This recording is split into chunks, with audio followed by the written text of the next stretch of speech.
Hi guys, lamig! Hi guys, magandang gabi. Lamig. It's MJ Third again and welcome to another vlog.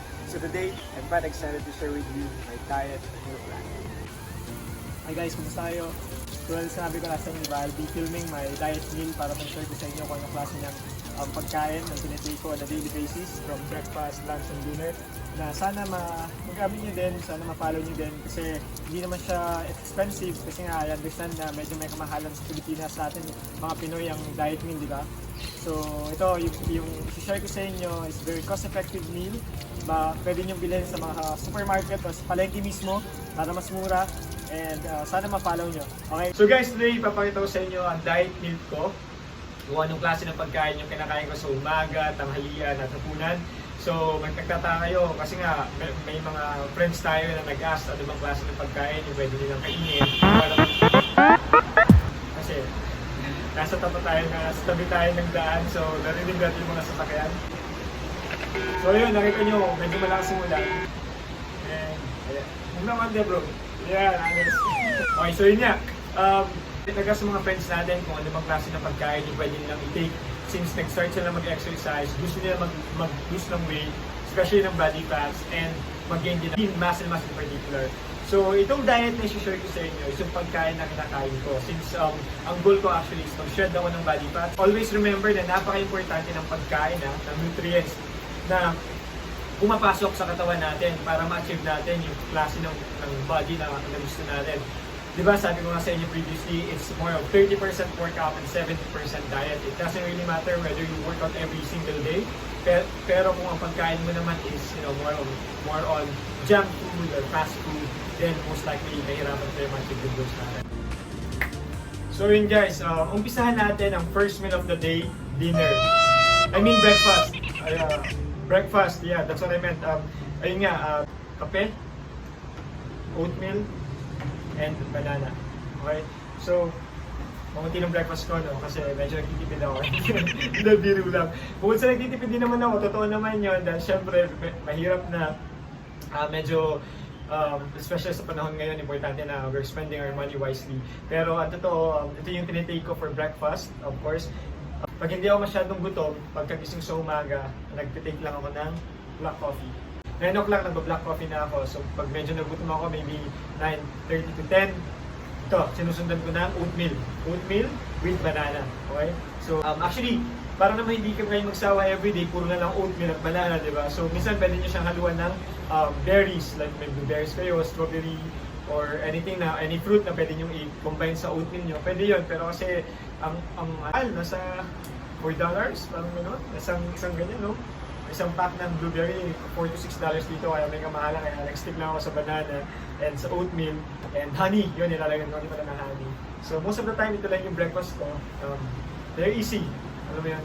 Kasi hindi naman ako gutumin dahil syempre nasa work from home lang ako. Almost everyday ganito na yung breakfast ko and nasanay naman na din yung katawan ko na ang next meal ko na kagad is lunch. So ipapakita ko sa inyo yung lunch ko. For people who are working outside, like sa mga heavy work na meron sila, please do have their breakfast. Okay? Para may energy kayo. Yun yung magiging source ng energy nito. Okay? Next meal would be lunch. Ang next na ipapakita ko sa inyo is ang lunch meal ko. Ano bang kinakain ko during lunch? Kasi nga, syempre, parang since nag-coffee lang ako ng breakfast or nag-oatmeal lang ako with some banana. So it's important na enough naman yung kakainin ko for lunch kasi nga I still have half day, di ba? Para spend ko. And syempre, kailangan ko rin ng energy para mapag-function ako, mapag-work ako ng maayos. So ang kinakain ko during lunch, as you can see here, I have salad. So I have salad here. Lettuce and other leaves. Leaves to like, hindi pa lang mo natawag sa ibang dahon pero puro dahon. Yan. Then I have avocado. So, may avocado ako dito para sa source ng healthy fats. And bell pepper. Nutritious din ng bell pepper, di ba? And I have some eggs as well. And of course, tomatoes. And ang source ng protein ko, chicken breast meat. Oops. Yan. Nag-prepare kasi ako kanina. Kanina, di ba, minsan hindi na ako nagkakanin, medyo nasanay na rin yung katawan ko na hindi ako nag-rice. So, ito yung kinakain ko during lunchtime.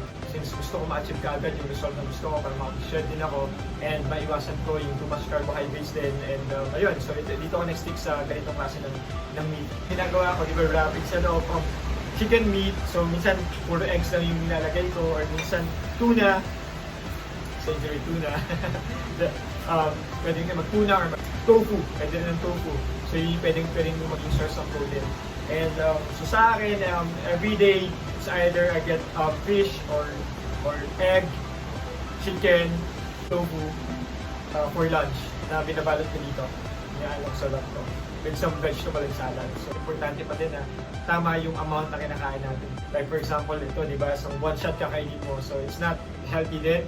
So, syempre, baka mag-bloat ka or anything may happen, di ba? Pero it's importante na kung kakain tayo ng every time for a meal, moderate lang. Kasi pwede naman mas safe and mas healthy pa rin yung kumain na alam mo na moderate lang and then after maybe 2-3 hours kung nagugutom ka ulit, kain ka ulit. Ganun. Or magpika ka like some nuts, ganyan. Iwasan mo mag-junk food or mag-fast food for snack or kung pag nagutom ka. So try mo mag-stick sa mga clean food like kung meron kang fruits or may salad ka or ito ulit, kumain mo muna pag nagutom ka, di ba? Ganun, pwede ka mag-stick doon. So guys, next meal naman natin is dinner. Medyo umila ng ulan, mataas na ulit yung araw, kaya medyo nasisilaw ako. Pero yeah, so ang next meal natin is for dinner na. Actually for dinner, it's almost the same. Minsan naman, kung hindi ako magsasalad, ang dinner ko is potato. Sweet potato. Ito, one sweet potato. Of course, broccoli. Source of protein din, very healthy. And meat. Yun nga, tulad sinabi ko kanina, pwedeng egg din, pwedeng some more salad or some chicken breast. So ito yung kinakain ko. So sa gabi, hindi rin ako nagkakanin. Wala pa rin rice kasi nga syempre sa gabi medyo matutulog na lang naman tayo, di ba? Importante na very healthy pa rin yung kakainin natin. Guys, kung may iwasan nyo kumain ng fast food sa gabi or ng mag-iwas kayo sa mga junk food, kasi nga syempre pag tulog na tayo, mabagal na yung metabolism natin, di ba? Hindi na masyado nag-burn yung mga kinakain natin and tendency pauwi siya sa mga fats. Yung mga tao na mahilig sa junk food or sa fast food, mapapansin nyo medyo may kalakihin yung tiyan nila. So yun yung mga visceral fat nila, yung mga dito yung mga stubborn fats, yung dito sa area na to, mga stubborn fats yan. Yung nagiging source nga niyan, or I mean nagiging cause nga niyan is yung mga pagkain ng mga unhealthy snacks or ng fast food kasi hindi na siya natutunaw. And so ayun, actually very easy. This is just what I have for dinner as well. So mix ko lang siya. So minsan lunch and dinner ko almost the same lang. And hindi naman ako nagsasawa kasi nga medyo nasanay naman ako and gumagamit ako ng dressing para at least may lasa ba. Pero dapat sakto lang yung dressing mo, huwag masyadong madami kasi nag-source ng fats yan, ng bad fats or ng cholesterol. And so yun, basically it's about it. Ito na yung pinakain ko for dinner or for lunch. And yung mga Pinoy, di ba mahilig tayo sa kanin. So kung pwede mong iwasan magkanin sa gabi, yan talaga yung ma-recommend ko sa iyo. Kung hindi medyo may kamahalan itong mga prepare natin na diet meal, ang advice ko sa iyo is avoid eating white rice and white bread sa gabi bago matulog. So, pwede kayo during lunch o breakfast, pwede. Isa kayo sa 1 cup each meal. 1 cup ng kanin. Kung madalas, 2 cups kayo, malakas kayo kumain, di ba? Eventually, mag-reduce to half cup.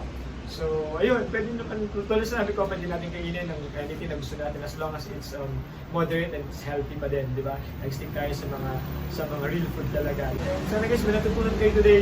And sana, if hindi ko pa kayo nakapag-subscribe, makapag-subscribe kayo sa channel by Sean Jupeng. And I hope you get to click the bell button para sa next update ko. Maraming salamat sa mga recommendations. So, gagawin natin yun very soon. And, so guys, remind ko lang kayo na yung diet meal na meron ako may not be applicable for some people, especially sa may mga health condition. Tulad ng sinabi ko, ito rin yung diet meal ko kasi nga wala naman akong health condition and pwede akong kumain ng anything like na dito lang sa plate ko. So, it's important na kung may health condition ka, alam mo kung ano yung dapat at bawal sa'yo and alam mo kung anong klase ng diet meron ka. It's importante na makapag-consult ka sa doctor mo, okay? Tulad ng sinabi ko, hindi na natin afford na mag-spend tayo ng much money para sa diet meal. Pwede naman tayo mag-stick sa kung ano lang yung meron tayo. exercise. Please do exercise, guys, kasi it's very, I have always believed na health is wealth. Kasi karamihan sa atin, work, hindi nila masyadong inisip ng health nila, pero hindi nila na-realize na baka may masamang effect na yung work or yung too much yung work nila sa katawan nila. And eventually, di ba, nag-work nga tayo, makakaipon tayo, malaking pera natin, malaking pera sa bangko, pero ending pag na-hospital tayo, saan mapupunta? Di ba? Kasi nga, due to some health condition. So, yun yung mga sinasabi ko na, alam mo, hindi importante na masyado kang maraming pera, mayaman ka, and mas importante, healthy ka. Alam mo, ma-enjoy natin yung life natin, and of course, ma-enjoy natin with our loved ones. So, please guys, do exercise. I'm always telling this to my family, to my parents, to my siblings, to my friends, na please do exercise. You know, maybe mag-start ka sa mag-run ka, mag-walk ka for 20 to 30 minutes every day, mag-follow ka ng particular video on YouTube, or ask me anything. You know, I'd be more than happy to help you guys, to impart with you whatever knowledge I have about, you know, getting fit or about eating healthy. And so guys, please live a healthy lifestyle and let's start working out. Let's get fit and not quit, okay? So sana guys, may somehow motivate ko kayo and sana somehow may itulong ko sa inyo. Salamat and God bless. Bye.